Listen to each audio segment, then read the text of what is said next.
Alright, इस video में हम डिक्शनरी के कुछ और ऑपरेशन सीखने वाले हैं। पिछली वीडियो में आपने जैसे सीखा कि हम कितनी आसानी से एक डिक्शनरी को क्रिएट कर सकते हैं, सिर्फ और सिर्फ एक की वैल्यू पेयर को साथ में एसोसिएट करके। यानी कि हम बहुत आसानी से एक डिक्शनरी बना सकते हैं। मैंने नाम अपना लिख दिया इस बार, और नेम कुछ भी नाम आप लिख सकते हैं, और roll number something 1 to 5, and ऐसे ही आप इसमें कोई भी और कॉन्टैक्ट करके यहाँ पे की वैल्यू पेयर एसोसिएट कर सकते हो, राइट? अब क्या, अब जो आगे के ऑपरेशंस आप सीखने वाले हो इस पर्टिकुलर वीडियो में, वो हैं कीज का ऑपरेशन, कीज, वैल्यूज, आइटम्स और पॉप। आइए इन्हें बारी बारी सीखते हैं। तो आखिर ये कीज क्या करता है? कीज जो ऑपरेशन है वो क्या करके देता है? मान लीजिए कि आपके पास एक डिक्शनरी है और आपके पास, आपने बनाते बनाते उसमें इतने सारे की वैल्यू पेयर एसोसिएट कर दिए हैं कि आप नोट नहीं कर पा रहे हो, आप ध्यान नहीं दे पा रहे हो कि आखिर कितने सारी इसमें कीज आ चुकी हैं। कई बार ऐसा होगा कि आप कीज के अंदर वैल्यू के अंदर की स्टोर करते जाएंगे, यानी कि नेस्टिंग करते चले जाएंगे डिक्शनरी की। नेस्टिंग क्या होता है मैं आगे आपको सिखाऊंगा, उसकी आप टेंशन ना लीजिए। बट कुछ केसेस ऐसे आते हैं जहाँ पे कि आप कीज कितने आपने स्टोर कर दिए हैं उसका ट्रैक नहीं रख पाते हो, या अपने प्रोग्राम में आपको यूज करना है कि आखिर हमने कीज कितने यूज किए हैं, उसके बेस पे हमें कोई लॉजिक लिखना है। तो आप कैसे जान सकते हो, आइए देखते हैं। मैं डायरेक्टली लिखूंगा कि स्टूडेंट डॉट कीज कमांड का मैं यूज करूंगा। तो देखते हैं ये क्या करके देता है मेरे को। इसने मेरे को एक लिस्ट जनरेट करके दी है, डिक्शनरी कीज टाइप की लिस्ट है वो। और इसने उस लिस्ट में क्या क्या चीजें रखी हैं? नेम, रोल नंबर और कॉन्टैक्ट, यानी कि यही 3 कीज जो मैंने ऊपर स्टोर करी थी उनको इसने प्रिंट करके दे दिया है। यानी कि डॉट कीज कमांड का यूज करके आप ये पता लगा सकते हो कि आपने किसी डिक्शनरी को बनाते वक्त कौन कौन से कीज का इस्तेमाल किया था, राइट? Let's move forward. अब मान लीजिए कि कीज तो ठीक है, अब मान लीजिए कुछ लॉजिक आपको लिखना है वैल्यूज के ऊपर, राइट?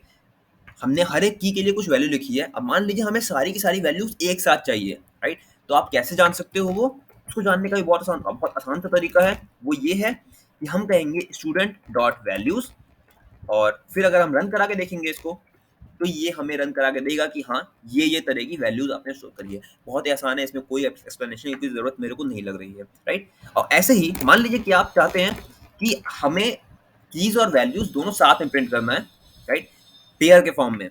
तो आप कैसे कर सकते हो? एक कमांड तो ये सिंपल था कि आप सिंपली स्टूडेंट को ही प्रिंट कर दो तो भी वो प्रिंट कर देगा सारी चीजें। बट इसका एक खुद का कमांड भी दे रखा है पाइथन में, वो है स्टूडेंट यानी कि डिक्शनरी नेम डॉट आइटम्स। और आप इसको प्रिंट कराएं, आप इसको स्टेटमेंट को प्रिंट कराएंगे तो आप देखेंगे कि की वैल्यू पेयर के फॉर्म में इसने आउटपुट डिस्प्ले कर दिया है। तो इस तरह से आप डॉट आइटम्स कमांड का यूज कर सकते हो। अब आखिरी कमांड जो है वो है पॉप। अब ये पॉप क्या चीज है? तो जैसा कि आप जानते होंगे कि पॉप जो वर्ड यूज किया जाता है स्पेशली प्रोग्रामिंग लैंग्वेज में, वो यूज किया जाता है रिमूव करने से, राइट? तो जैसे आप कहते हैं स्टैक से पॉप करना, यानी कि टॉप एलिमेंट को रिमूव कर दिया ना, राइट? तो रिमूव का ही काम करने वाले हैं यहाँ पे भी, राइट? अब आखिर वो रिमूवल कैसे होने वाला है ये मैं आपको अभी बता देता हूँ। मान लीजिए कि आपने बहुत बड़ी डिक्शनरी तैयार की और आपको बना देने के बाद थोड़े समय के बाद समझ में आया कि नहीं, ये जो मैंने कॉन्टैक्ट ऐड किया है ना, ये मुझे नहीं चाहिए। स्टूडेंट का कॉन्टैक्ट मेरे को नहीं चाहिए, मुझे कोई काम नहीं है उसका। मुझे इस कॉन्टैक्ट को इस डिक्शनरी से हटाना है अब। तो इसका क्या तरीका है? एक तरीका तो ये है कि आप वापस चले जाएँ कोड में जहाँ आपने डिक्शनरी को क्रिएट किया था, वहीं पे आप मैनुअली रिमूव कर दो। ये एक तरीका हो सकता है, लेकिन हर बार ऐसा संभव नहीं है कि आप इस तरह की डिक्शनरी का इस्तेमाल कर सकें और आपको हर बार इस डिक्शनरी का ओरिजिनल कोड मिल जाए, राइट? या हो सकता है आपने ऐसी जगह लिखा हो कि आपको याद भी नहीं है, और रन टाइम में आपको ज़रूरत है कि आपको डिक्शनरी से कोई एक की वैल्यू पे रिमूव करना है। तो आप कैसे कर सकते हैं? इसको करने का बहुत आसान सा तरीका है। वो तरीका ये है कि आप सिंपली कहें स्टूडेंट डॉट पॉप, और पॉप के अंदर क्या, नॉर्मली हम पॉप यूज करके ये कहते हैं कि लास्ट एलिमेंट को रिमूव कर दो, लेकिन डिक्शनरी के अंदर तो ऐसा लास्ट एलिमेंट जैसी कोई चीज़ नहीं है। बट हमें क्या करना पड़ेगा फिर? हमें ये करना पड़ेगा कि हमें पॉप के अंदर कुछ पास करना पड़ेगा। जैसा आप देख रहे हैं कि हिंट भी सामने शो कर रहा है, ये क्या कह रहा है कि पॉप के अंदर आपको क्या पास करना है? पॉप के अंदर आपको पास करना है की का नाम। कौन सी की? वो की जो आप रिमूव करना चाहते हो। जैसे मान लीजिए कि मैं कॉन्टैक्ट को रिमूव करना चाहता हूँ, तो मैं कहूँगा कॉन्टैक्ट, यानी कि एज़ अ की मैं इसमें कॉन्टैक्ट को पास कर दूँगा। और अब मैं अगर प्रिंट कराऊँ, प्रिंट स्टूडेंट, और अब मैं अगर रन कराऊँ इस स्टेटमेंट को, तो आप देख सकते हैं कि इसने जो कॉन्टैक्ट की थी उसको रिमूव कर दिया है, की वैल्यू पेयर जो था कॉन्टैक्ट का उसने इसको रिमूव कर दिया है, राइट। इस तरह से आप डिक्शनरी के साथ में नॉर्मल ऑपरेशंस परफॉर्म कर सकते हो। अब आखिरी आखिरी टॉपिक जो आता है डिक्शनरी में, जो ज़रूरी टॉपिक्स हैं, वो है नेस्टेड डिक्शनरी का। आखिर ये नेस्टेड डिक्शनरी क्या चीज़ है? आइए आपको दिखाता हूँ कि नेस्टेड डिक्शनरी क्या चीज़ है। मान लीजिए कि जब हम डिक्शनरी बना रहे थे, तो हमें बनाते वक़्त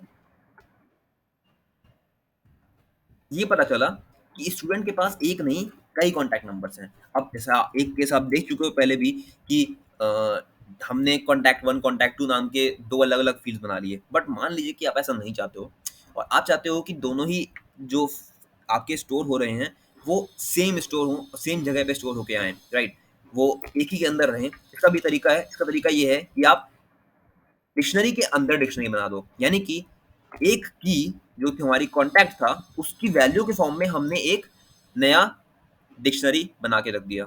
यानी कि हम कहेंगे कॉन्टैक्ट 1 और यहाँ हम पास करेंगे 1 2 3 और फिर हम कहेंगे कॉन्टैक्ट 2, यहाँ हम पास करेंगे 9 8 7 एनीथिंग रैंडम, राइट। और अब हम रन कराएँ अगर इस लाइन को और फिर हम प्रिंट कराएँ कि आखिर इसने क्या स्टोर किया है, टू सी कि एक्चुअली ये क्या स्टोर कर रहा है और क्या समझ रहा है, तो आप देखेंगे कि इसने कॉन्टैक्ट के अंदर अपने आप में एक डिक्शनरी स्टोर की है। तो आखिर ये क्या चीज़ है? यही कहलाता है, इसे हम कहते हैं कि ये एक्चुअली में नेस्टेड डिक्शनरी है। यानी कि नेस्टिंग कर दी हमने डिक्शनरीज़ की, राइट? हमने डिक्शनरी के अंदर एक डिक्शनरी स्टोर कर दी। अब मान लीजिए कि आप प्रिंट करना चाह रहे हैं सिर्फ़ और सिर्फ़ कॉन्टैक्ट की डिटेल को, तो आप कह सकते हो डायरेक्टली प्रिंट स्टूडेंट और स्टूडेंट के अंदर क्या? स्टूडेंट के अंदर हम कहेंगे कॉन्टैक्ट, राइट? और अब अगर आप रन करें इसको, तो इसने प्रिंट कर दिया कॉन्टैक्ट 1 की वैल्यू और कॉन्टैक्ट 2 की वैल्यू। बट क्या हम और अंदर और डीप जा सकते हैं? यानी कि अगर मान लीजिए हमें सिर्फ कॉन्टैक्ट 2 की वैल्यू प्रिंट करानी है, तो क्या हम वो कर सकते हैं? बिल्कुल कर सकते हैं। आपको एक और एरे के अंदर इसके अंदर की वैल्यू प्रिंट करनी है, राइट?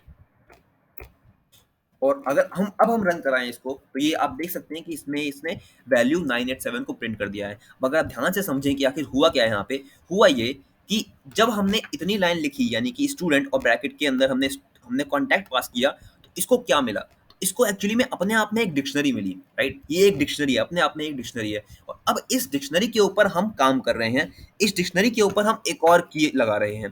जब हमने एक और की लगाई तो क्या? तो उसने पाइथन ने हमें उस की जो ओरिजिनल वैल्यू थी, जो डीप वैल्यू थी, वो प्रिंट करके हमें दे दी, राइट। ऑलराइट, अब आखिरी चीज़ जो डिक्शनरी में ज़रूरी है, वो ये है कि आखिर डिक्शनरी का डेटा टाइप क्या होता है, राइट? कौन सा टाइप का डेटा हम स्टोर कर रहे हैं। तो ये बात याद रखिएगा कि डिक्शनरी अपने आप में ही डेटा है, अपने आप में ही एक डेटा टाइप है, राइट? और आप उसमें किसी भी तरह का डेटा स्टोर कर सकते हो, राइट? एग्ज़ैक्टली, किसी भी तरह का डेटा। यानी कि आप डिक्शनरी के अंदर डिक्शनरी स्टोर करो, डिक्शनरी के अंदर स्ट्रिंग स्टोर करो, डिक्शनरी के अंदर अपने आप में एक लिस्ट स्टोर करो। यानी कि आप चाहो कि यहाँ पे आप 1 टू 5 के साथ में 4-5 और रोल नंबर ऐड करना चाहते हो, आप वो भी कर सकते हो। आपको सिर्फ नॉर्मली जैसे आपने लिस्ट डाला था, वैसे ही आप यहाँ पे एक लिस्ट बना सकते थे। 1 टू 5, 1 टू 3 एनीथिंग, राइट? और लिस्ट को एंड करते अपने आप में आपने स्टोर कर दिया। यानी कि डिक्शनरी के अंदर आप किसी भी टाइप का डेटा टाइप स्टोर कर सकते हो और डिक्शनरी जो है वो अपने आप में ही एक डेटा टाइप है, राइट? अब मैं अगर रन कराऊँ टाइप ऑफ स्टूडेंट को, तो आप देख सकते हैं कि यहाँ पे क्लास डिक्शनरी इसने प्रिंट कर दिया है, राइट? तो इस तरह से डिक्शनरी टॉपिक के मोस्ट जो इम्पोर्टेंट कमांड्स थे, जो ज़रूरी कमांड्स थे, वो मैंने आपको दिखा दिए हैं, आपको सिखा दिए हैं। आप ज़रूर प्रैक्टिस करिएगा, डिक्शनरी से कई क्वेश्चंस आते हैं। कई बार रियल वर्ल्ड केसेस में, रियल एग्जांपल्स में, रियल प्रोजेक्ट्स में हमें डिक्शनरी का इस्तेमाल करना पड़ता है। स्पेशली डेटा साइंस में ज़रूरत पड़ती है अक्सर, तो उसको ज़रूर प्रैक्टिस करिएगा। Let's meet in the next video.